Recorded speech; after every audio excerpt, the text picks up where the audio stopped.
Hi, I'm Veronica with WatchMojo.com, and today Dr. Howard Steiger is helping us to better understand the daily suffering of someone with bulimia nervosa. Bulimia nervosa is defined by recurring losses of control over appetite, binge episodes, followed by some effort to compensate.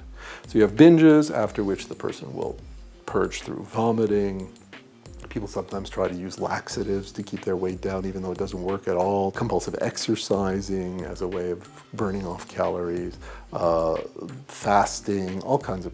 I've even known people who gave blood as a way of trying to get rid of calories. What's misunderstood about bulimia is it doesn't mean that you're some kind of glutton or addict to food. If people have bulimia themselves say, what's wrong with me? I can't say no to food. If you pay close attention to the way somebody with bulimia nervosa eats, what she'll often do is starve herself all day long, or tries to get by with a couple of carrot sticks for lunch because she's trying to control what she eats and lose weight, and then finds that later at the end of the day, she can't control herself around food, and that's when the binge happens. Why is it more difficult to detect this problem? Bulimia nervosa doesn't produce a symptom that is immediately evident, like thinness. It's sometimes harder to become aware of it until the person is really willing to disclose that they have a problem and seek help, which they sometimes don't do because one of the symptoms of bulimia is often terrible shame. Dentists are sometimes placed to identify bulimia nervosa. You see a lot of the signs of purging through vomiting on teeth, and so they sometimes do the first identification. There's a sign called the Russell sign. It was identified by a very famous British psychiatrist named Gerald Russell, which is a callus or mark on the knuckles that happens when people provoke vomiting by sticking their fingers in their mouths.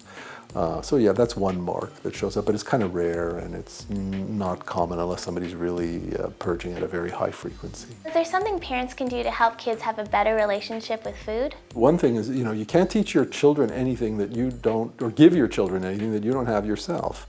So if you want your kid to have a healthy relationship with food and a healthy attitude towards body image, you have to have one yourself. And so it starts at home, I guess. People have to reevaluate some of their own assumptions. And as a society, we really have to do that because we live in a society that's nuts about being thin and controlling what we eat.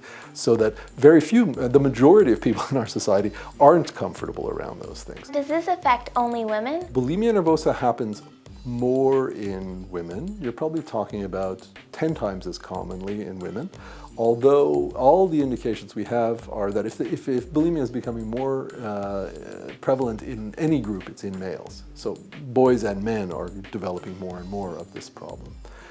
There's a close cousin of bulimia, or another version of eating disorder, where there's binging but no compensation. That's a disorder that occurs a little more often in people who are older, more in the 40s age group rather than in the teens and 20s.